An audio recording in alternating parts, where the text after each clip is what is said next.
Hello, and thank you for joining LPK's webinar on the future student. Michael Wintrob, and I'm joined off mic by Matt and Joanna. A quick introduction to LPK for the uninitiated.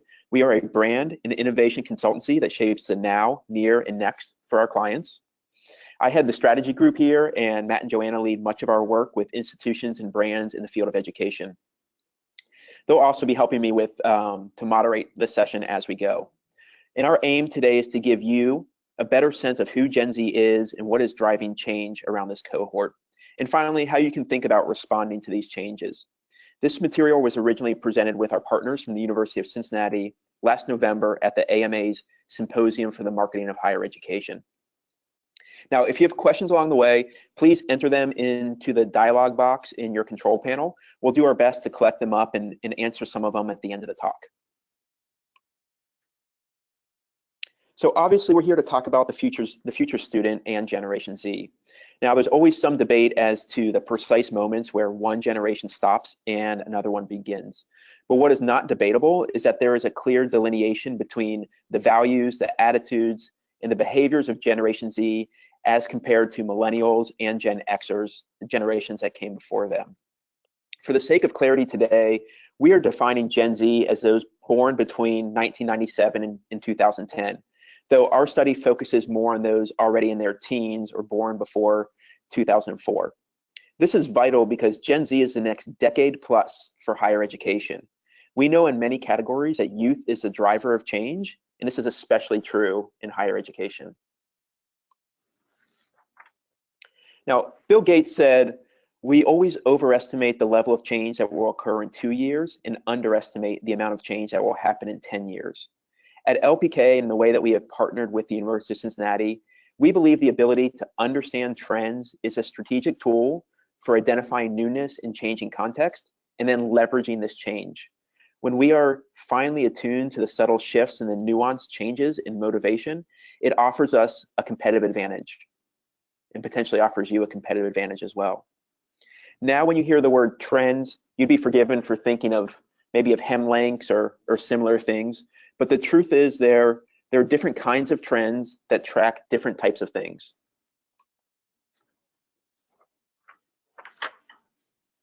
So you can think about aesthetic trends that are really short term. Think about them as 6 months or 2 years in duration. And these are driven typically by popular culture. They're most useful for marketing, advertising, and other quick response needs.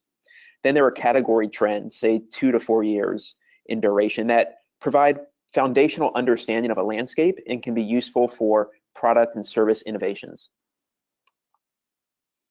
Consumer trends cycle through every 4 to 6 years and allow us to anticipate unarticulated future needs and how to best respond to them. And finally, socio-cultural trends are the slowest moving, really 10 to 15 years in their cycle. And these represent changes in people's lifestyles, beliefs, values, and attitudes, and even behaviors. And they're really fundamental because they inspire and provoke long-term brand strategy and culture change. Understanding emerging consumer and sociocultural trends will allow us to design not just for the students of today, but also for the students of tomorrow. And finally, a quick word on how we did this work. We conducted an in-depth secondary research exploring values, attitudes, and behaviors of Gen Z, specifically searching within the categories of higher education, industry and workplace, and globalization. This allowed us to identify emerging trend spaces and opportunities for universities. Alas, we can't have any real discussion of Gen Z without starting with millennials or Gen Y, here represented with Hannah from the show Girls. The marketing industrial complex has more or less been obsessed with millennials for the past 7 to 10 years. Probably many of you can relate to this. And yet, these millennials in many ways serve as a foil for Gen Z.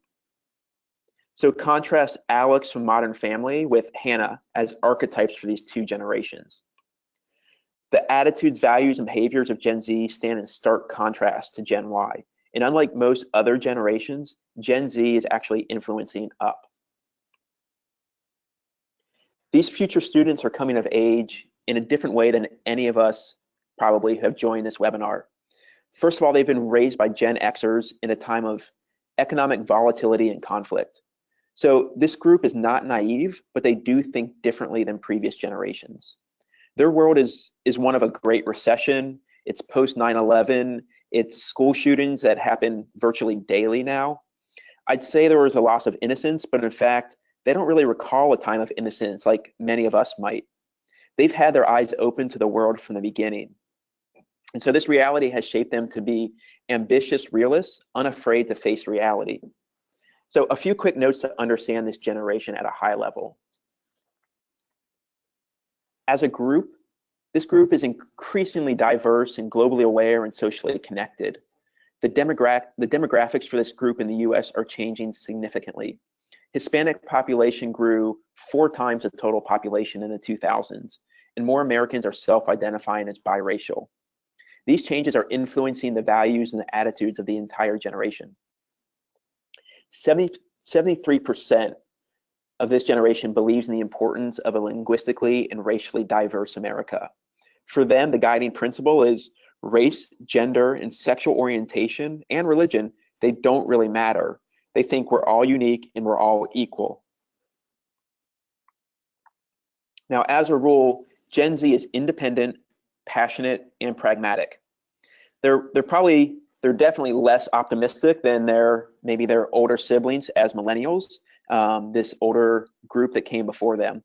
And as such, they are taking an active role in shaping their futures now. So this is a generation of savers. For instance, 83% agree that they should start saving for the future now. And when they do spend their time or they spend their money, they tend to value social altruism and authentic engagements with brands, with institutions, and even with one another. And brands certainly are noticing. So we can see Gen Z already wielding influence with brands such as Target, Zara, and even the Boy Scouts. Let's now consider a few specific trends that can provide greater depth of understanding around Gen Z. Generation Z, as well as their millennial predecessors, value disruption with purpose. So they're hacking or reinventing the system for the sake of positive change. They're incredibly entrepreneurial and eager to solve problems, both personal and societal. As a rule, these future students reject restrictive norms, and they believe in the potential for change. So while valuing difference on an individual level, they tend to be more socially like-minded as a group. They're willing to reinvent the system, but they're going to do it in a pragmatic way. For instance, teen pregnancy and drunk driving are down among Gen Z. This is a generation that really has their feet on the ground. Aaron Hurst, who is the author of the book, The Purpose Economy, he wrote that we're experiencing the rise of a fourth economy in our history, in which a sense of purpose is recognized as a critical human need and driver of innovation. So Gen Z is showing up with the mindset of, if what I want doesn't exist, I will make it myself. Or just because it works doesn't mean that it's perfect. There's always an opportunity to improve. Brands and institutions should strongly consider how best to invest in solution and cause-oriented programs and campaigns that connect this generation's desire for change and for improvement. When we think about younger generations, it's natural, it's inevitable that we jump to technology and maybe even make certain assumptions. Now, as digital natives, members of Generation Z actually use technology and process information differently than those that have come before them. So different than any prior generation, they consider technology a true extension of the self. It's their source of entertainment, of education, and most importantly, their way of gathering, sharing, and interpreting information.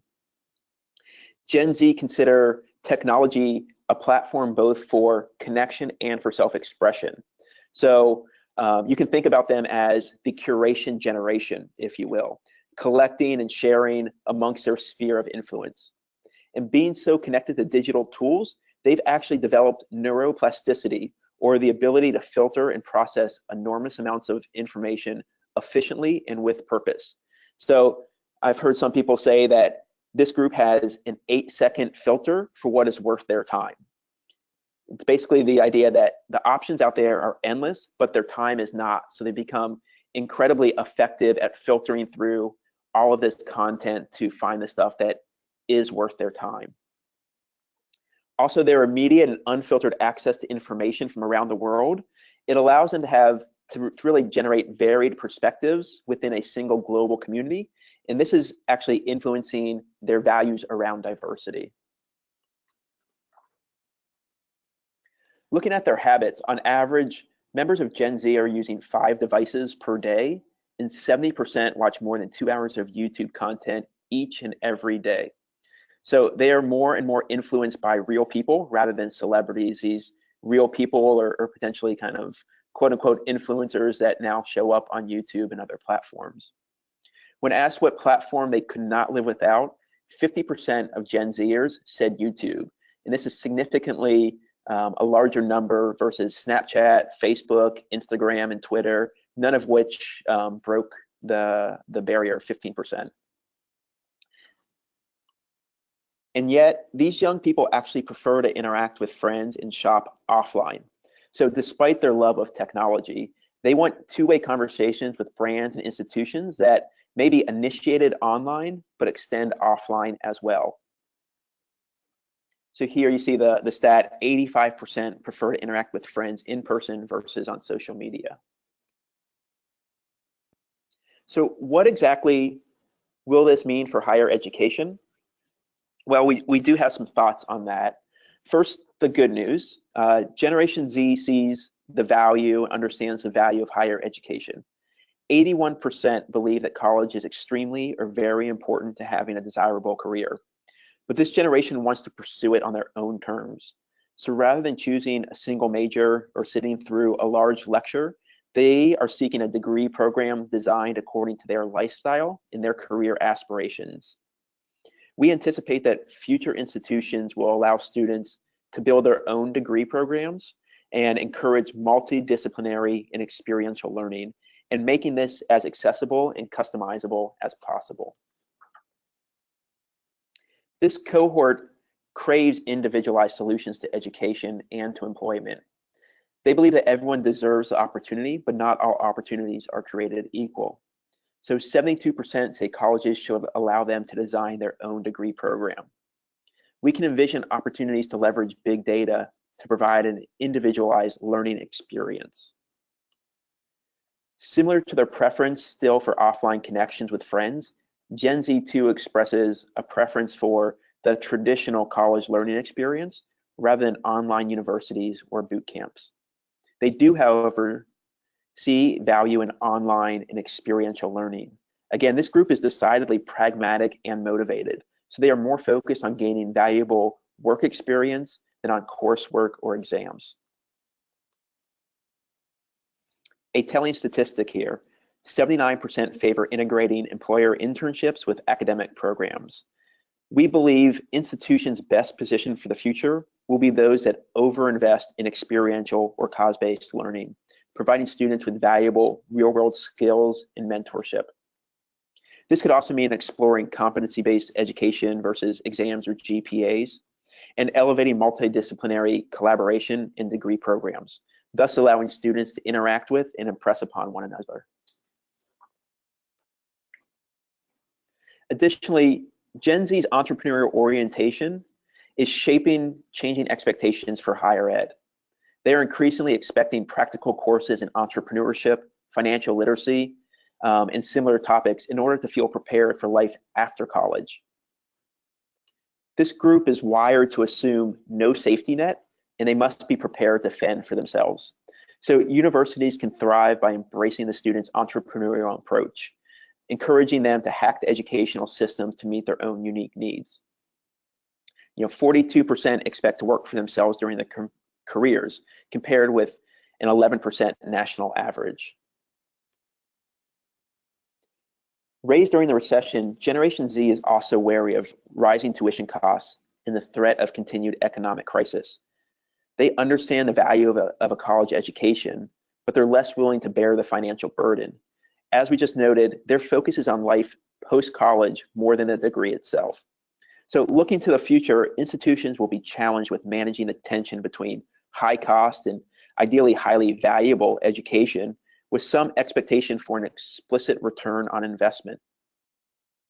Universities may need to place greater emphasis on output versus input data, so more focus on their alumni success rate or average salary rather than simply incoming SAT scores.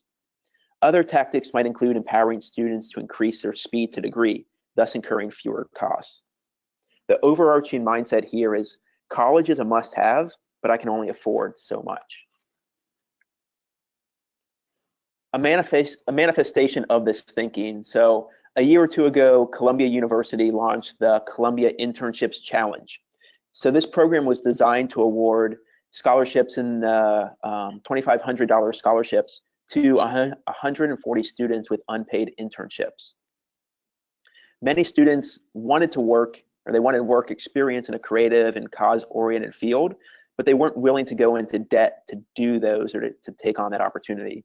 So this program was designed to allow them to sustain themselves financially while pursuing a valuable unpaid internship. No surprise, but another powerful force for Z is globalization. It will continue to have significant impact on higher education, on industry, and on society as a whole. The world will become increasingly developed and as a result, increasingly flat. Members of Generation Z, we anticipate will travel, study, and work abroad more than any generation in history.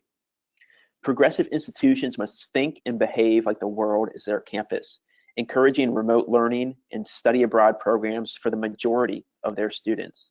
And more practically, we would challenge you to broaden your competitive set to include international universities, and then use that as inspiration and motivation to innovate on how best to compete. A really interesting example here is Minerva Schools, which is offering a new type of global learning, one in which students move to a new country each semester, foregoing traditional classes and earning an undergraduate degree in the process. Their pitch to students is preparing you to succeed in an era of global uncertainty requires developing your intellect, building your character, and learning practical capabilities. So by the time a student graduates from Minerva Schools, they will have lived in Berlin, Buenos Aires, Seoul, Bangalore, Istanbul, and London. And they limit costs to about $23,000 a year, including tuition and housing, but unfortunately for them, not covering their travel. So this is an experiment in how an institution purpose-built for Gen Z might operate. So brings, in our mind, a lot of inspiration and really rethinks what that higher education experience could be. Finally, we feel it's vital for universities to not only think about how higher education will need to evolve for Gen Z, but also how the workplace they head into postgraduate will be different. Gen Z will be part of the most diverse workforce in history and inevitably will inspire new values within the workplace. We anticipate that over time, corporate structure will shift more and more from top-down hierarchy to a flatter, more democratic structure, thus enabling self-organized teams to be more independent and to have greater impact. In the future, the most sought-after employees will foster collaboration, allowing everyone to input regardless of job title or pay grade. These employers will hire and promote resources based on their diverse background rather than their degree or the amount of time they've spent in a previous role. And they're going to encourage entrepreneurship and autonomy, providing employees a framework, but allowing them to determine process. Notably, 76% of Gen Z want to convert their hobbies into full-time jobs. Industry will increasingly be challenged to embrace a non-traditional workforce, encouraging resources to work part-time, remotely, and/or freelance. 72% say money would not motivate them to work harder or stay with their employer. So compensation will be measured as much by impact on the world as by impact on an individual's bank account. Tony Hsieh, the CEO of Zappos, recently led a switch from a corporate hierarchy to a holacracy. According to him, in most organizations, your job title is your identity. What we discovered is that employees have so much more to offer. They have all these skills, and if they're given the right context to collaborate with each other and be creative, they will do that. If you've read about this transition, it's not been without its bumps and bruises, but this kind of thinking serves as a signpost for where we are headed, though it likely won't be an entirely smooth trip to get there. Ultimately, the Generation Z mindset thinks, I want mentorship, not management. I'm in control of my career. And they're thinking things like, tell me what you need, and when you need it, I'll find the solution. So we've heard a lot about how this new generation of students are different from any that have come before them. I want to wrap things up initially here by suggesting some larger themes and what these shifts might mean for your organization, and even how our partners at the University of Cincinnati are activating some of these insights and embracing new opportunities to engage with Gen Z.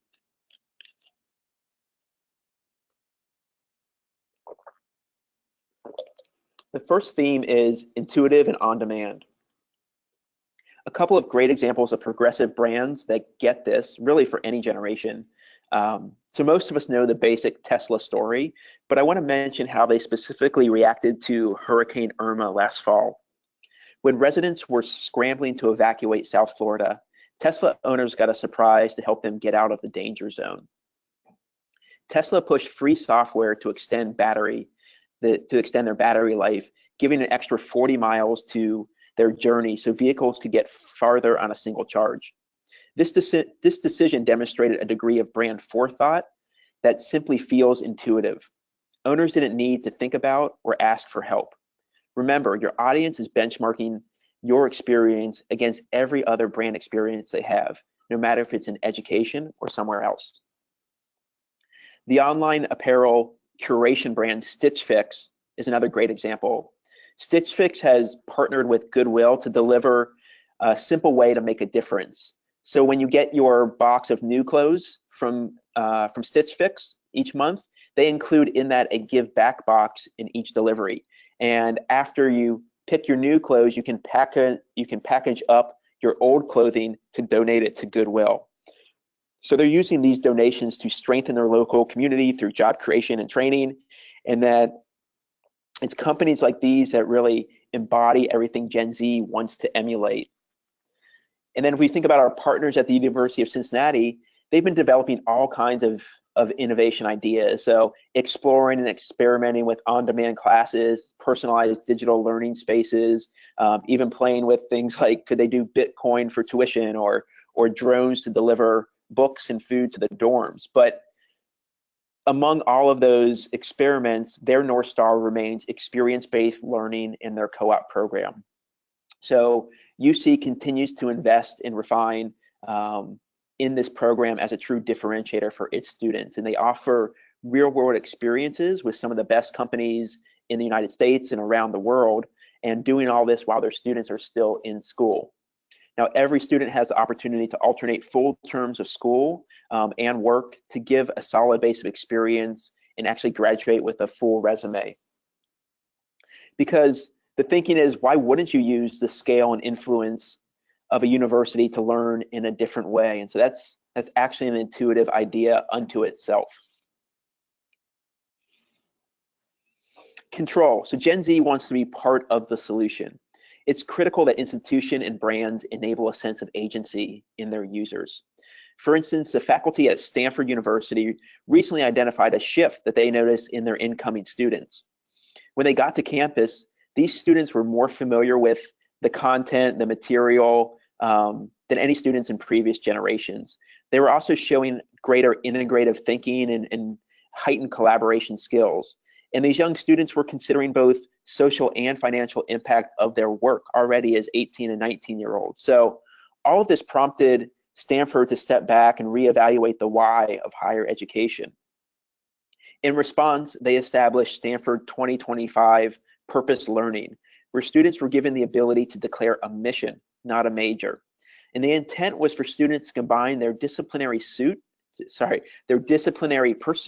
with the purpose that fueled them. In essence, it brought about a philosophical change for the student. So you can go from saying, I'm a biology major, to I'm learning human biology to eliminate world hunger. The result here is students feeling engaged and empowered in a new and more meaningful way. As we said before, we anticipate that future institutions will allow students to build their own degree programs, encourage multidisciplinary and experiential learning, and make it accessible and customizable as possible. Generation Z are the most knowledgeable generation we've had so far. They have access to unlimited information and seemingly can find out virtually anything. And this requires organizations to be authentic and real when we communicate with Generation Z, as essentially the alternative is untenable. So brands as varied as Chipotle and Volkswagen and Moleskine, they've all learned really difficult lessons the hard way. The most successful institution and brands of the future will embrace transparency and design it into their actions and behaviors. So be inspired by the likes of Whole Foods and Everlane and other emerging brands that are designing this into the core of what they do. And finally, we believe Generation Z's greatest legacy will be its commitment to human equality. At the University of Cincinnati, they are embracing this truth via their Live Well Collaborative. So this unique multidisciplinary program allows students to design for all different types of the human experience, specializing in providing solutions for the over 50 aging population. A recent deliverable they put into market was a patient gown that reduced infections. This gown was developed by students from biomedical engineering, nursing, industrial design, fashion, and business. Another example was garments specifically designed for women who had just recovered from breast cancer. This new generation of students wants to focus on the human impact and have purpose in their work. We have to allow them to do this and have these experiences during their time on our campus as part of their overall academic experience. So to finish things up here, I want to play a short video that was created in collaboration with the University of Cincinnati. And the reason we want to show this is it really activates many of our Gen Z insights. You will get a sense for how UC is innovating on the student experience to make each interaction as intuitive and on-demand as possible, how they're helping their students transition from passive learners to active practitioners, and how they're preparing them for successful careers in the modern world where everything is collaborative. For every hero, there is an origin story. A time of learning and transformation. An experience that made them who they are. For a new generation of explorers, pioneers, and innovators, that experience is calling. Offering a different kind of education, one guided by distinguished professors who understand experience itself is the best teacher. For to make a mark on the world, you must first be a part of it. Greatness lies beyond the classroom. You can reach it. This is where you start. University of Cincinnati. Do more.